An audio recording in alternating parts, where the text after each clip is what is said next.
இஸ்மாயிலுக்கு வேதம் கொடுக்கப்பட்டாச்சு.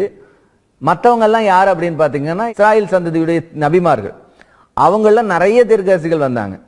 ஆனா இஸ்மாயில்ல மட்டும் இஸ்மாயில் தீர்க்கதரிசி மட்டும்தான் வந்திருக்கு. அதுக்கு பிறகு எந்த நபியும் வரல. பிசாசு எங்கிருந்து எடுப்பான்? வேத வாக்கியங்கள் எடுத்து தன் சொந்த சரக்கு உள்ள போடுவான்.